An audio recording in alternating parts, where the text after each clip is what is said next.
Superhero fatigue. Maybe that's a thing, but it doesn't apply to Spider Man.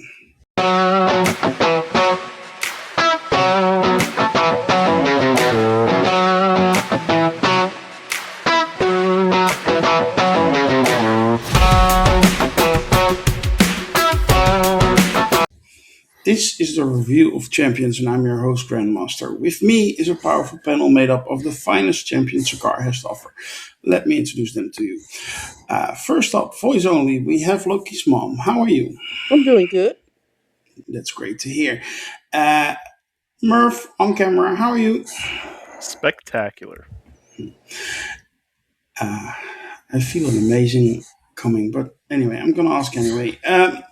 Last but certainly not least, we have the original Mr. Taylor first. How are you? I am fantastic. Mm. Okay.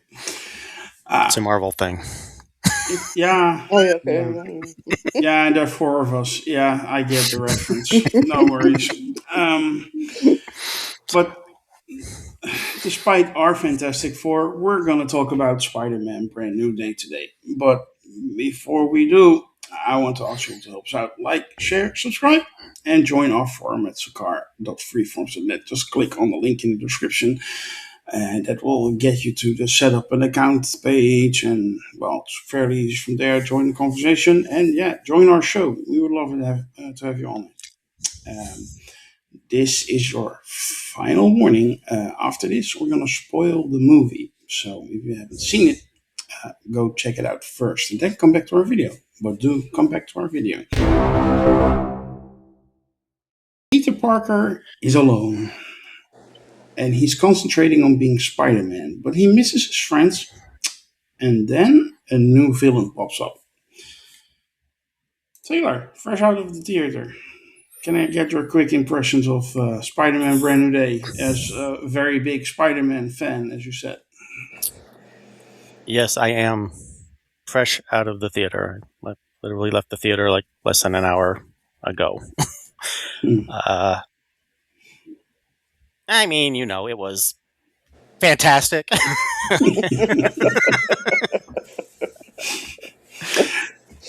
Now, Yeah. again, being this fresh out of the theater, I haven't quite processed everything, and there is a lot in this movie to process. But my first impression, yeah, pretty darn good. Yeah. I get it. Loki's mom, what were your quick impressions of Spider-Man Brand New Day? I enjoyed it a lot. It wasn't the best Marvel movie that's come out, but absolutely, I think it was pretty on par with the first Spider-Man with Tom Holland, the Homecoming. So, yeah, I enjoyed it as much as I did that movie. Let's put it that way. Okay. Well, my father came out of the theater after seeing Homecoming, and he said it's as good as Doctor Strange, which is his favorite MCU movie. So I'm very curious if you think that too. Merv, what did you think of Brand New Day? I thought it was great. I thought it was possibly the best Tom Holland Spider-Man movie. It's definitely up there with a lot of the other ones. Yeah, yeah. Well, for those who read Sakar, it's not a surprise that what I'm going to say now. But for those who didn't, I think it's the best MCU film since Guardians of the Galaxy Volume 3. I think it's the best Tom Holland Spider-Man movie. And I will even go as far to say that it beat Sam Raimi's Spider-Man 2 and is maybe the best live-action Spider-Man movie. I still think Into the Spider-Verse and Across the Spider-Verse are better movies. Both as a Spider-Man movie as a film. But I think it's right up there. I thought it was absolutely, yeah, I'm going there, amazing. And I really enjoyed myself. So, but you're not here to listen to me. You want to hear criticisms from our champions, and I'm going to start with Loki's mom. Loki's mom. Did you have any criticisms of this movie, and what were your particular highlights? Well, I'm glad that Frank Castle got out of his funk, so he's in a little bit better mood than what he was in the special that we watched a couple of months ago. But one thing that I kind of wish that they would have gotten away from uh, poor put upon Peter Parker's friends. I think trying to get back with them. I don't know. For some reason, I think that just kind of dragged it down a little bit. But because I'm kind of, they're getting into their hitting towards 30, all of them. So even the characters, they've been around for a while, so it's hard for them to still be it. And I know they've graduated college at this point, but still, they're kind of, I don't know, they're not adult enough or something. But and maybe that fits with the current situation in society. But anyway, I just wish he could have maybe moved on a little bit from them. But even so, he certainly got his mojo back. Though yet again, he's also being blamed for everything and whatever it goes wrong, and then he's got to fix it. But yeah, as far as the action and everything, I thought it was all pretty much what we've seen in the other movies. It was good, very entertaining, nothing out of the ordinary, spectacular. I think there were some like really good scenes where they sort of slowed it down and made it look like the comic book pages, the way they kind of do every so often, which I think is nice. Otherwise, it was. I can't say that it was better than.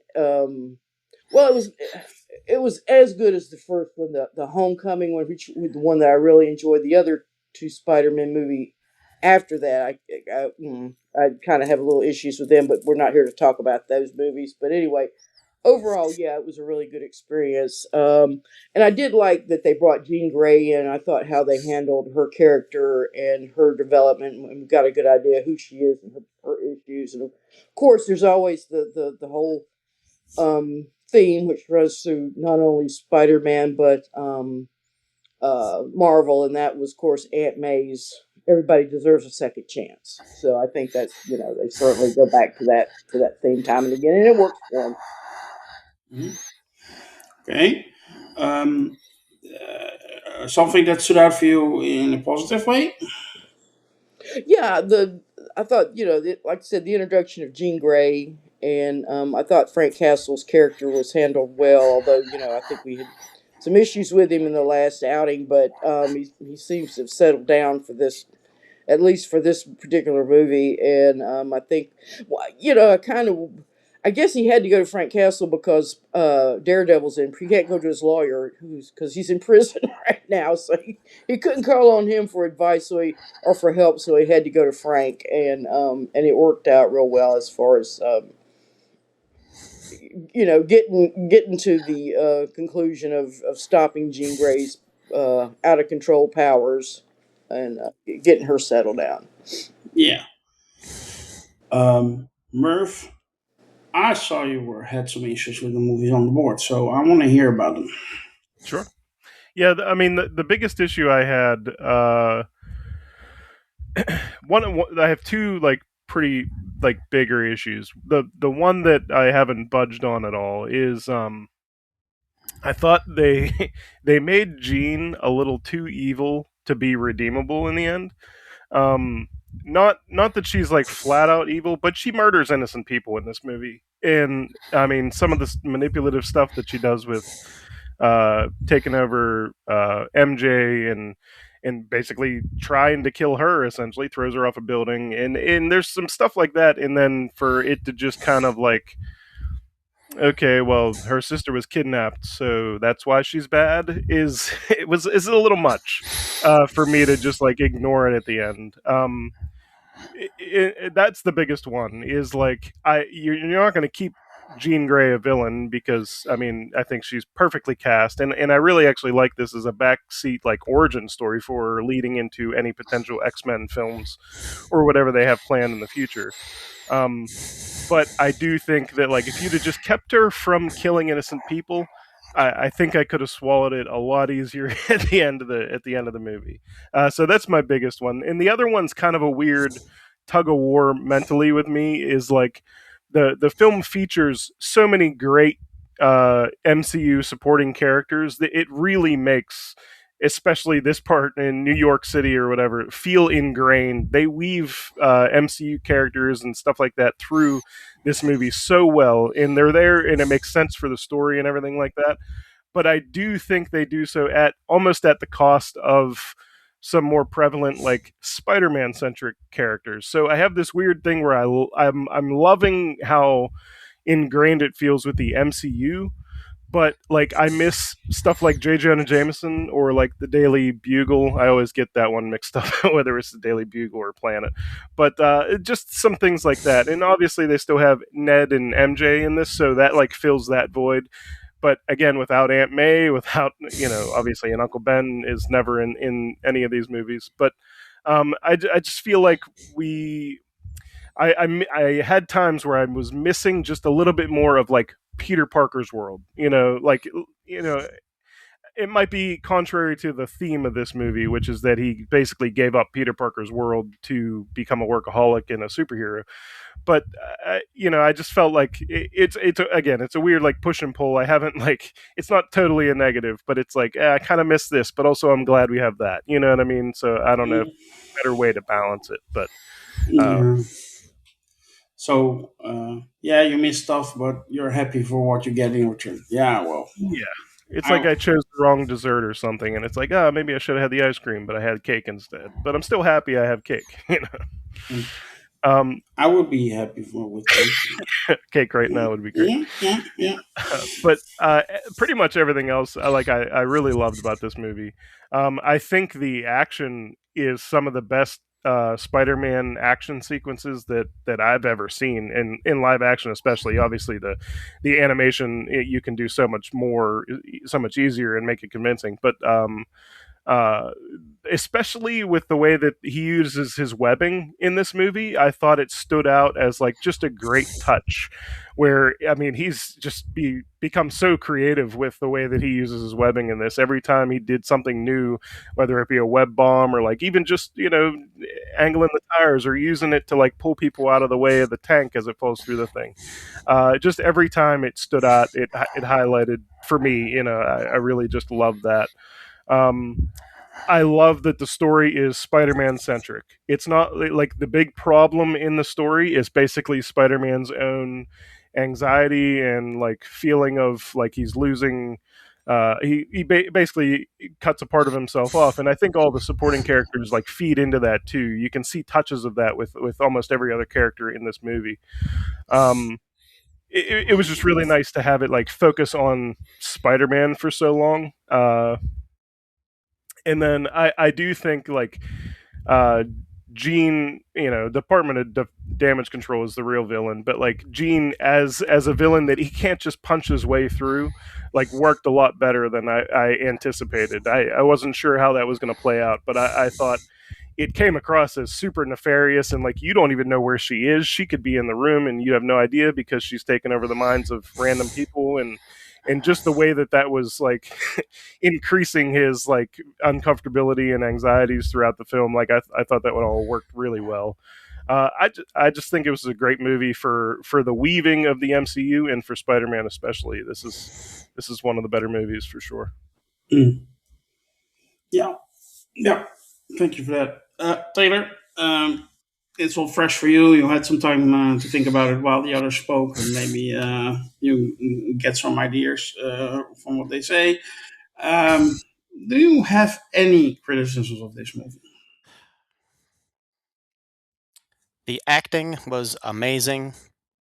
The action was spectacular.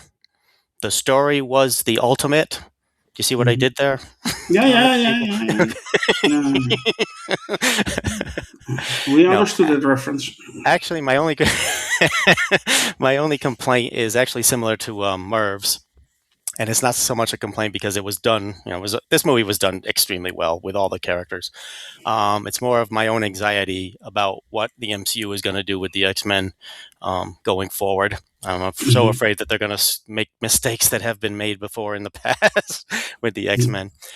Yeah, she was a little bit very evil, and you know the line that stuck with me is the same type of stuff that we get from X-Men all the time, where she said, my sister was taken away just because she was different.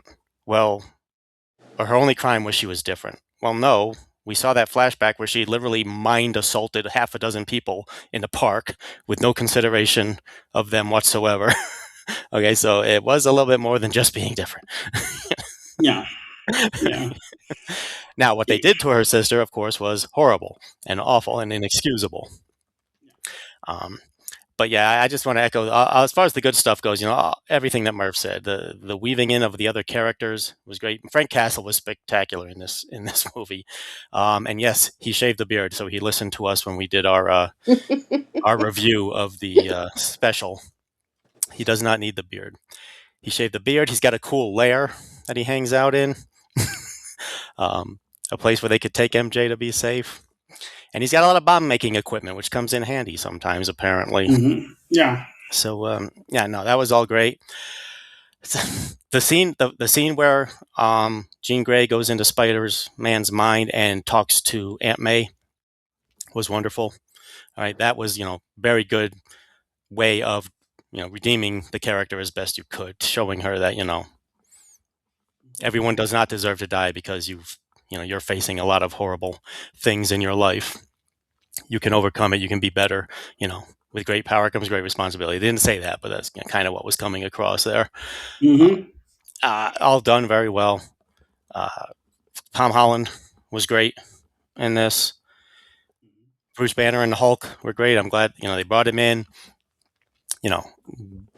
Makes me wonder what happens next with Bruce Banner and the Hulk. He's apparently lost control. Maybe he'll get a new inhibitor that'll work better. But he's still struggling with his power. And when he comes out of it, his first question is, "Did I hurt anybody? Did I kill anybody?" He's the man is struggling so much with everything that he goes through and continues to go through. What else can I say? All the other acting was great. I love that we had Scorpion in this, both when he was under his own control and then later when he was mind controlled by Jean Grey. We got a little glimpse of Tombstone, and I do like the way they did the beginning where they basically showed us what he's been doing for the last 4 years and solve, cleaning up the crime in New York City. The city loves him for the most part. He's working with the police. I loved that. He's working with the firefighters, all the first responders, everything. Everybody, the media are behind him. We didn't see the Daily Bugle, but I'm sure there's some naysayers out there. But for the most part, the city loved him. And then when he was in the hospital, the city just went all out to support him. Yeah, great scene, by the way. That Yeah. he is standing there between the crowd that is cheering him on.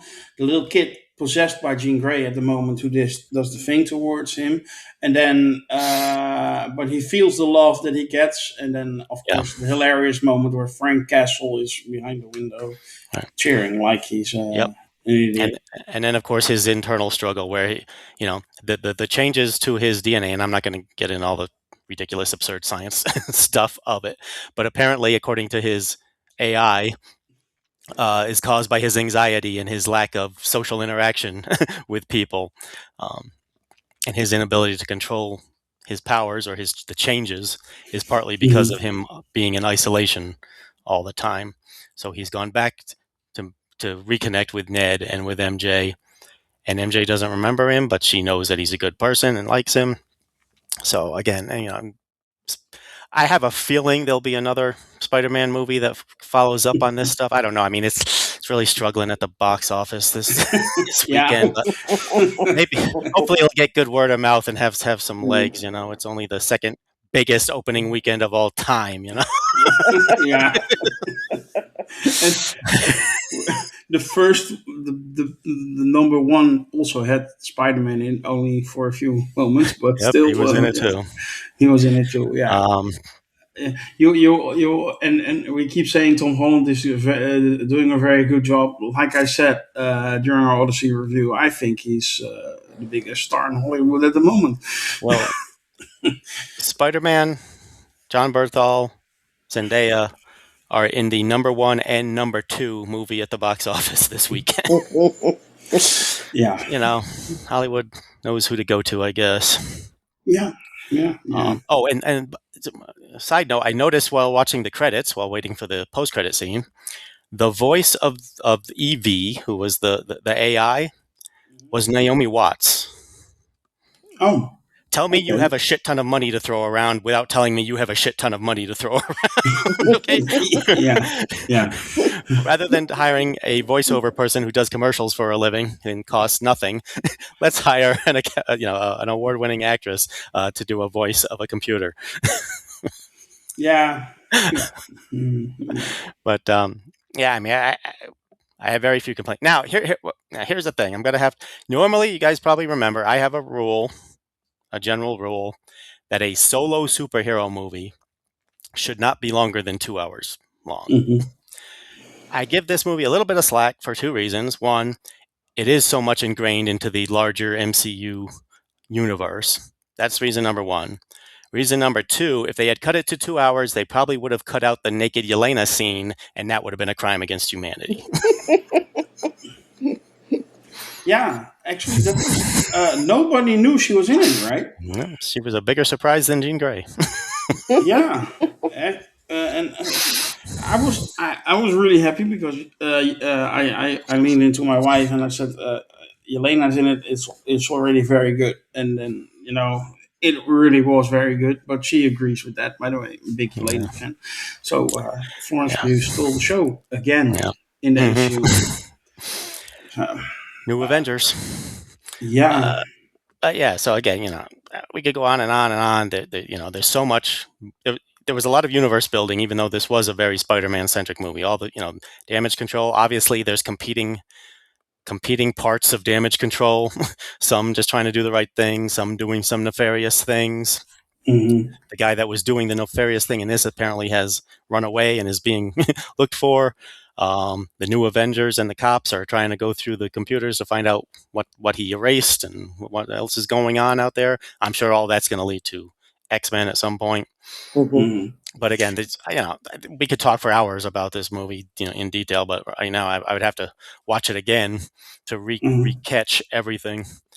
But it had ninjas. I mean, really had a little bit of everything. You got Frank Castle, you got ninjas. Oh, one other complaint: that vehicle was not a tank, and Frank Castle would know the proper nomenclature of that armored vehicle that was going down the street. It was not a tank, but I'll give Yeah. Hollywood a little pass on that one. Yeah. Okay. Yeah. Suspend your disbelief, man. It's the most Yeah, unrealistic I'm glad thing. to see New York's getting, even though there's still a lot of crime and whatnot going on that Spider-Man has to clean up, things are getting a little bit better from Mayor Fisk. Um, I wonder why in the world where was Spider-Man while Fisk was in charge? I think he must have gone on Well, a apparently he was busy catching all these street level criminals and bringing except for that one neighborhood, apparently. yeah, he didn't And go near it. and he was like any other person. He was just scrolling on shorts on his phone. So Exactly. focusing Oh, on and his friends. that little app that Ned made is pretty impressive. Apparently, if you stayed for the post credit scene, apparently it can Yeah. spot Spider-Man in outer space. Yeah. Yeah. Okay. Thank you for that. I posted on the Secret Wars board of the car, and Merv saw that. I think it's a reference to Battle World in Secret Wars, Mhm. Possibly. possibly. But Yeah. what else could it be? Yeah. We know Secret Wars is going. We know Doom is in there. We know Battle World is heavily rumored to be in Secret Wars or even maybe Doomsday. So it has to be right. This is the next clue to that. I would think so. I Yeah, mean, yeah, it has to be. Murph also I'm confirmed. very So worried about I'm very worried about Doomsday and Secret Wars, though. I'm just afraid that they're going to do like the comics do and just use it as an excuse to retcon a bunch of stuff, and that will piss me off. But we'll see if they handle it well. well, I think they will basically use Doomsday and Secret Wars to get back to one sacred timeline with some little tweaks. Mhm. But what they're not going to do, and that was another thing I wanted to talk about, Murph, you're going to back me up on this. I was afraid with the multiverse that they how would they do the X-Men. We had discussed this before, and then one of my biggest fears, and Archie, at the beginning of this podcast we were talking about it, what we don't want is like in a multiverse shenanigans and that the X-Men step in from another universe that have always been there, blah blah blah blah. They're not going to do that because we are getting a new freshly new Jean Grey. Rumors are spreading around of the X Men all being cast at the moment. We're gonna get a fresh team, probably from the main timeline. Are you happy with that, Merv? I'm thrilled. Yeah, that's the one thing. Like, the probably the biggest reason that I was like, why did Jean have to like kill innocent people? Because they kind of, because I want to love her whenever the X Men event inevitably show up. You know what I mean? Like, I want to love her even more. It's Sadie Sink. It will be It's Sadie fine. Singh. I'm gonna love her no matter what. But Yeah, yeah, I'm thrilled. With each new announcement, there's been, I think, Samara Weaving was rumored to be cast as Emma Frost. That's great. But yeah, I don't know if they're planning on doing this with, obviously Jean's, not to get too far off the Spider-Man thing, but Jean is like quintessential like X-Man, like original 5 X-Man. I don't know how much they plan on doing something similar, like backdoor origin storying any other ones. Obviously, there's a limit to the amount that you could do with these characters. If she's the only one, that's probably fine too. But like, I'm curious to see if they go original 5 in whatever the MCU's version of the X Men will be, because that'll be interesting. It's another debatable topic of, how do you not include someone like Wolverine or Nightcrawler or something like some of the more popular uh, X Men. Wolverine and Rogue are already being rumored to be have been cast. Their names out there. I'm not really familiar with them yet. Let's wait and see what happens. Let's not talk about rumors. Well, Uh, they announced Emma Frost casting yeah, as yeah, that's Samara been Weaving. announced. Yeah, Yeah. yeah. So let's see. But I'm also curious how they're gonna handle. That's the next worry. Then how are they gonna handle like the backstory of Magneto? Because if Jean is like in her 20s, then Magneto is probably in his 40s, something like that. And well, I don't think you can come with a World War II concentration camp kind of stuff. I mean, that's been 100 years almost, 90. Well, So, yeah, there's. I know how I would do it, but I'll save that till we get there. yeah. I also have ideas about it, and it would be a little bit of like shaky, but I think everybody could live with it at a certain moment. But we'll talk about that later. But at least we are getting fresh X Men, and that's great. Now wrap up the multiverse thing, and then get back to being great again. Get rid of all these cameos and just worry about this Yeah, movie. yeah. So they can have a proper build up. Let's do a rating for Spider-Man Brand New Day.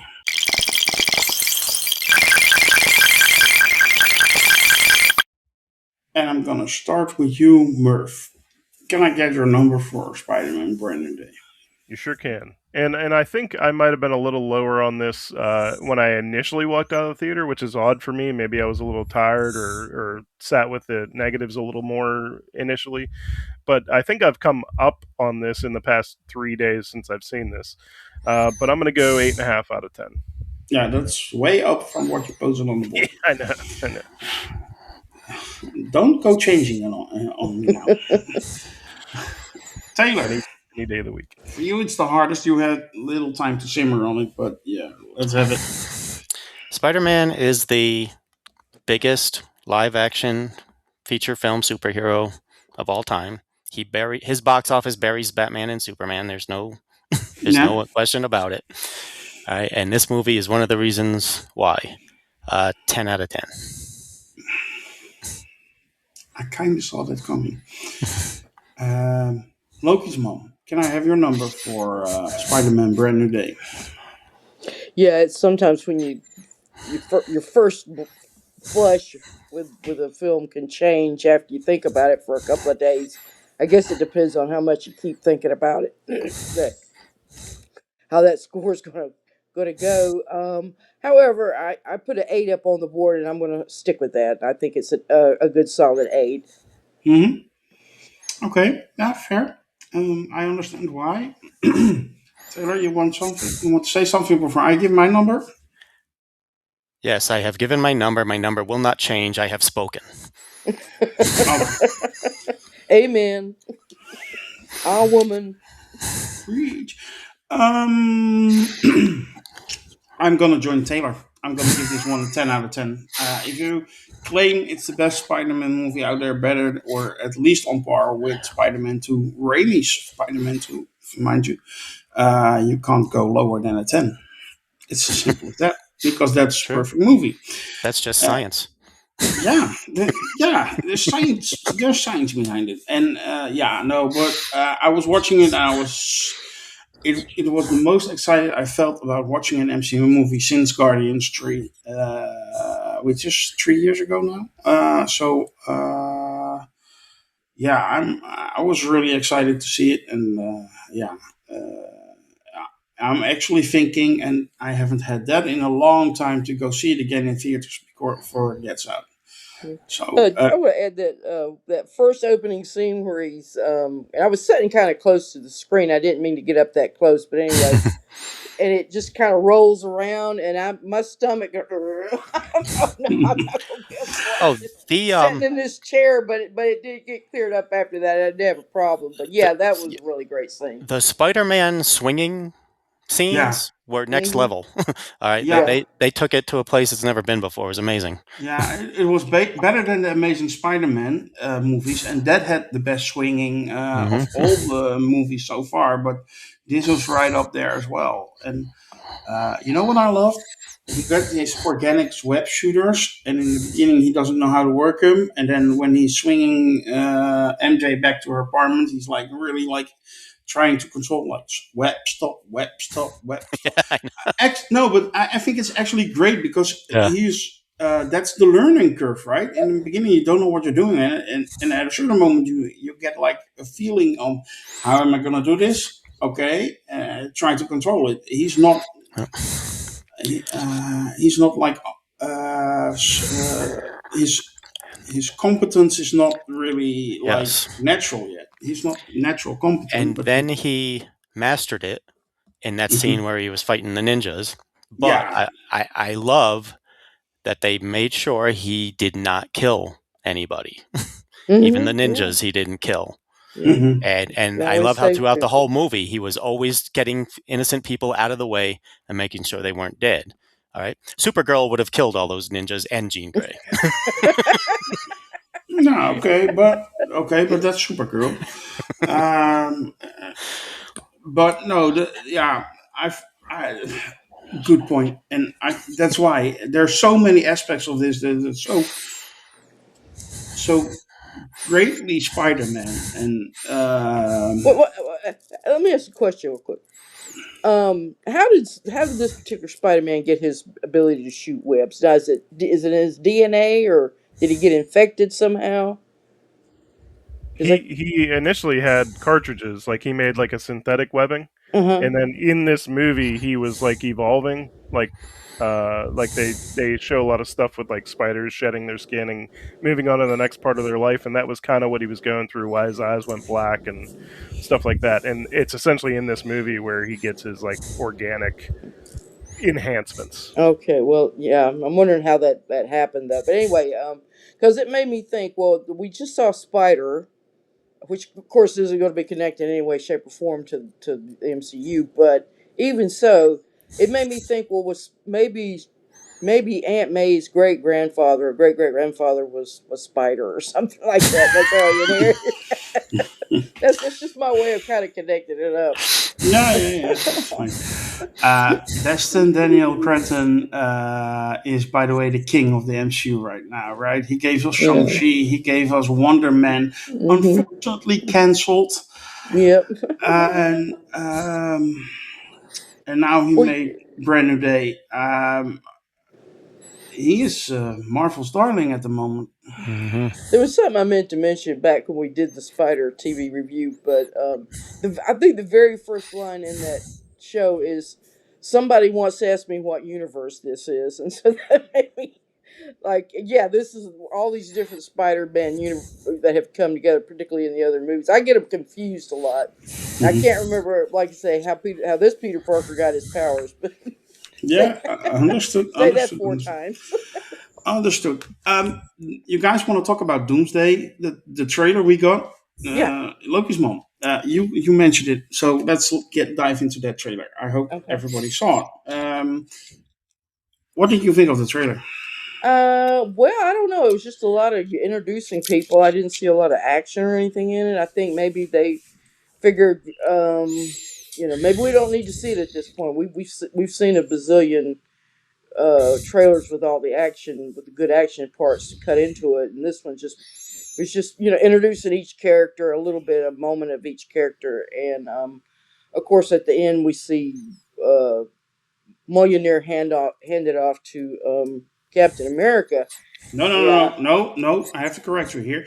It's handed off to Steve Rogers. Steve Sam Rogers. Okay, Wilson is Captain America. I stand corrected. You're right. Hands it Timu off Captain America. to all right. Anyway, but yeah, but there's another trailer out there. It's a shorter one, and I also looked at, but it's a little bit different, and it does show Loki. Of course, we see of him in the official trailer, just in his uniform, his TVA uniform. But then in the other one, we see him in his Loki costume, standing next to Doom. So I don't know what's going on there, but yeah, to me it was just yeah, I don't know. I'm hoping there's going to be another trailer down the road that's going to be a little bit more action packed. But yeah, it was just an introduction of characters. Yeah, yeah. This was like a roll call. Like this character is in it, this character is in this character, Hmm. and they meet, and it's fun and it's exciting. And all I felt was like, yeah, I already know those characters are in it. It's an Avengers movie, of course they're gonna meet, and I want to know a little bit more. I want to see Victor Van Doom, man. Taylor, you agree? Yeah, I mean, this is the first trailer, so naturally they're not going to give away very much. It's just to get people excited or start getting them excited. And I think I've only actually watched this trailer all the way through once, maybe twice. So I don't remember, and there was a lot of very short cuts in it to try to catch. But it looks good to me. I mean, Thor is obviously going to be a very central character in this story, and I like that. Mm-hmm. And we saw a whole bunch of other great characters, including X Men, Shang Hmm. Chi, and others.